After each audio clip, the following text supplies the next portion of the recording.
Kunlarmi ketdi, tunlarmi ketdi. Hayot to'g'risidagi chatma hissiyotlarim 5-qism. Avtori Mavlon Yasin. Jimjitlikni xohlaydigan bo'lib qoptiman. Bu dunyoda jimjitlikdan go'zal muhit mavjudmi? Jimjitlik atrofimizdagi ba'zi ishlarimizni bartaraf qilishimizga va ro'yimizni tangishishimizga yordam beradi. Jimjitlik qalbimizning cho'nqur qatlamida jo'sh uradi. Odamlarning oliyjanobligini untinsiz ilhomlantiradi. Jimjitlik yana ba'zida g'oyat zo'r xushallikning yoki cho'nqur qayg'uning namoyandasi. Yana ba'zida qizg'in hissiyotning ifodasi. Jimjitlik bir xil go'zallik, tabassum, asta ketib qolgan manzara. Beshimizning ustida laylayotgan sus bulut. Bilinar bilinmas nozik xushpuroq. Jimjitlik bir xil aql. Biz moddiy dunyoda yashayotimiz. Bu dunyoning chigich, qalaymaqon, murakkab, hashamatchilik, so'latvozligi bizni xotirjam va tahirsiz aram og'il qo'ymaydi. Lekin jimjitlik ko'zimizga bir poch suzuk ko'k osmon, qalbimizga bir maydon sop yer beradi. Jimjitlik atiyozda lovuldab turgan quyoshqa, yozning muloyim shamoliga, kuzda eran yo'pirmoqqa, qishda oppoq qorga o'xshaydi. Har doim har qachon hayotning urg'ib turgan tetikligini namoyon qiladi. Lekin kamtarlikni saqlab qoladi. Jimjitlik atrofimizni tinchlik bilan tushunadigan psixologiyani tarbiyalaydi. Jimjitlik hayotimizda besib o'tgan izlarimizni qayta tekshirishga atmosfera yaratib berdi. Uyimdan mashina haydasam yarim soatda tinch okean bo'yiga boraman. Los Angeles dengiz sohili o'zining go'zalligi bilan dunyoni jalb qiladi. Okean bo'yidagi keng qum maydoni quyosh nurida parqarab, sonsizlagan kichik oltin uvoqlarga o'xshash yeyilib, ko'z yetmas ko'k dengiz bilan tutishib, bir-biri bilan jo'r bo'lishib, go'zal manzara hosil qiladi. Ay nurida dengiz sohili ko'mish oq dunyoga aylanib, do'lqin asta-asta o'rilib, bu ko'mish rang maybo'yoq raqqa avliyo anbiyolarning jonliq va nozik cho'tkalari urilib, tabiiy rasmlar chiziladi. Dengiz suyining do'lqini dengiz sohiliga ko'tarilib, har xil qo'luli qepini ep keladi.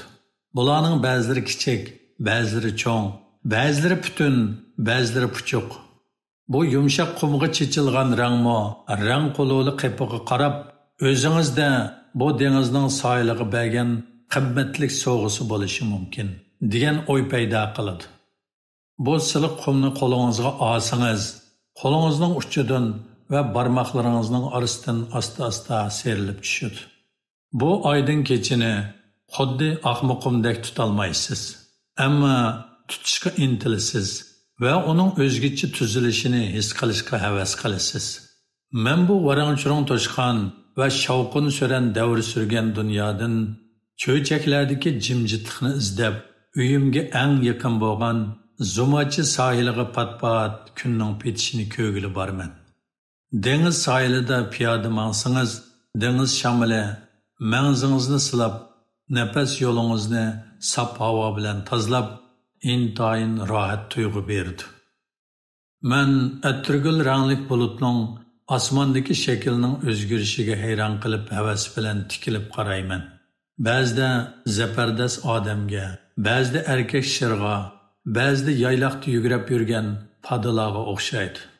Ba'zida yenik gazga, ba'zida o't yolqiniga, ba'zida har xil ranglar bilan bo'yalgan tog'larga o'xshaydi. Uning o'zgarishi ajoyib chiroyli, ajoyib tabiiy, ajoyib tez va ajoyib sehri. Men bu ko'rinishdan butun zehnim bilan huzurlanaman. O'zimmo xuddi kichik bir parcha qizil bulutdek asta laylab yurgandek his qilaman.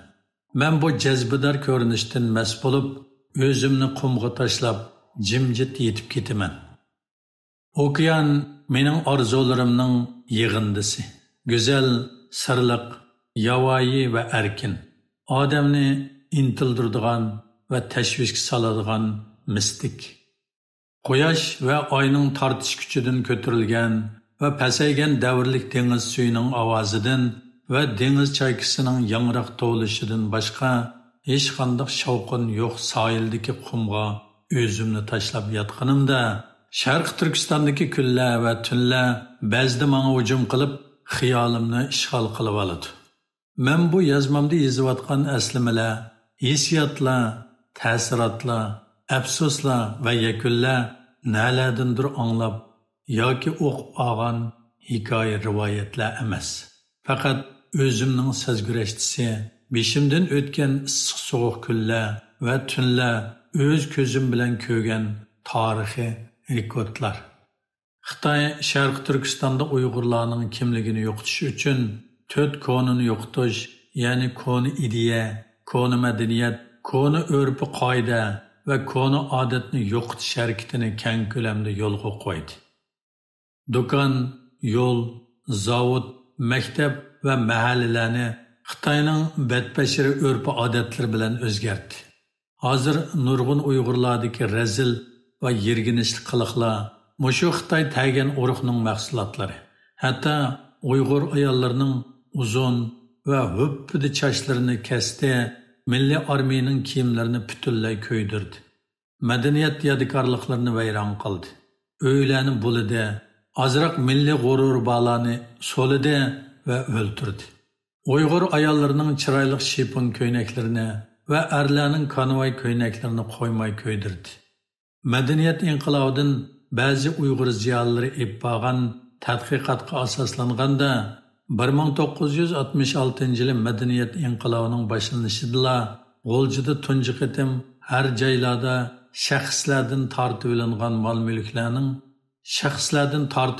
mol-mulklarning ichida zo'r miqdordagi uy saymallari, kiyim-kechak, karvat, girim buyumlari, oyoq va paypoq, kostyum burulka, lo'nga, radio, pianino, akordeon, yog'och materiallari qatorliqlar ekan. Buning bilan birga shaxslarning qo'lidan bulab ketilgan boyliqlardan oltin 100 ming sar, kumush 340 ming sar, 1200 dan ortiq olmos uzuk, 10 mingdan ortiq halqa, bilezik va marjon, 2 mingdan ortiq kumush china va tovoq, 3 mingdan ortiq rus fasonida yasalgan ustal o'rindiq, 300 mingdan ortiq qo'ykala qatorliq at-uloq. Naqpol 55 million 450 ming yuan, 12 million yuan zayum, 60 ming parcha madaniyat yodikorliklari qatorliqlar ekan. Bular faqat madaniyat inqilobidan keyin qisqa bir mezgilda elib borgan, nahaq hukm qilingan deloni asliga keltirish harakatida tizimga ilinganlar. Amaliyotda Uyg'urlarning qo'lidan bulab ketgan narsalarning soni buningdan nechasi ko'p. Buning orqali Uyg'urlarning qo'lidagi oxirgi modda boyligini bulab olgan. Shuning bilan birlikda akademik, muarif, axborot, madaniyat, san'at va nashriyatdagi Uyg'ur sarxillariga biraqli zarba bergan. Uzun yil zindonlarga tashlagan, emgak bilan o'zgartish maydoni qatorliq joylarga tushirib, qattiq emgak silib qardan chiqargan.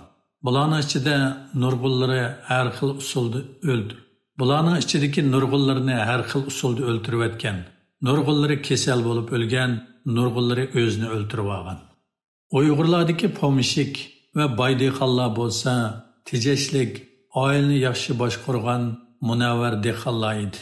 Bular tabiatni hurmatlab, 4 faslga agishib, jafoliq ishlab, tar va aql bilan Tangridan yaxshi mukofotlanganlar.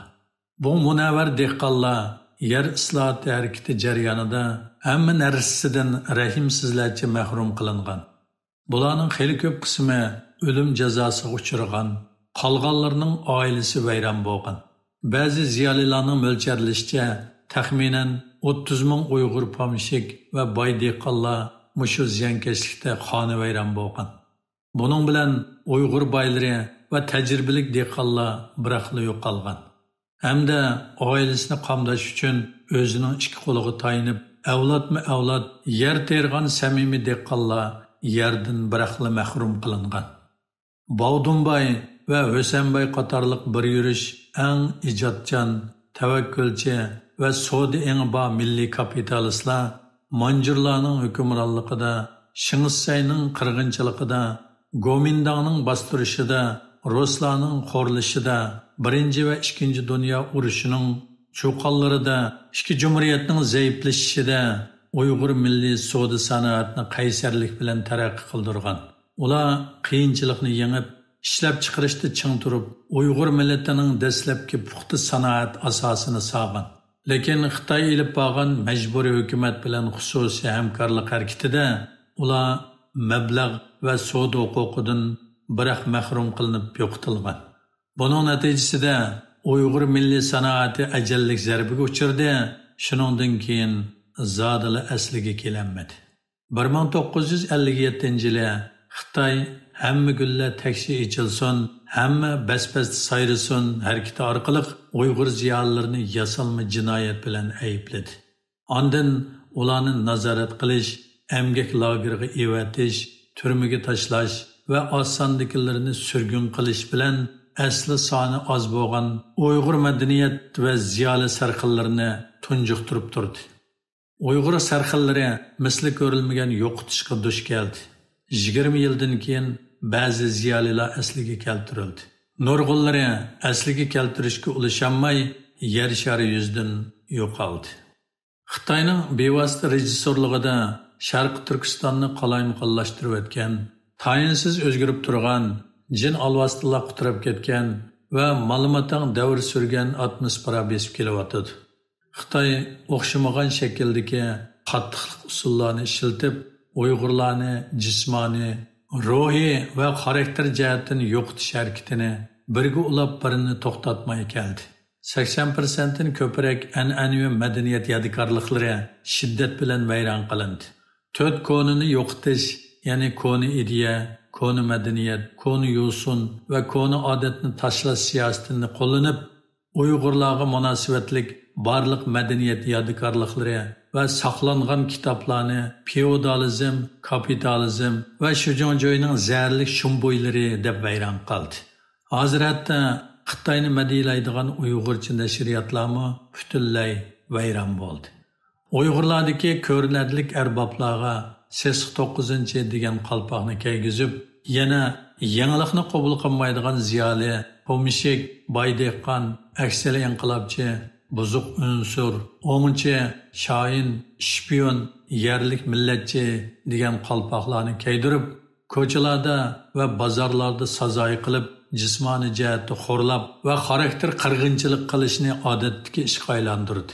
Sinfiy kurash va proletariat diktatori nomida uzluksiz siyosiy harakatlarni qo'zg'ab, Uyg'urlarni siyosiy tarkibga bo'lib, dushman bilan o'z o'tirisidagi ziddiyatni paydo qilib, buning orqali inqilob obyektini yaratib, zarba berish doirasini davomli kengaytib, butkul Sharq Turkistonni qadimdan hozirgacha kamdan kam uchraydigan bir go'sht qiymiliq mashinaga aylantirdi.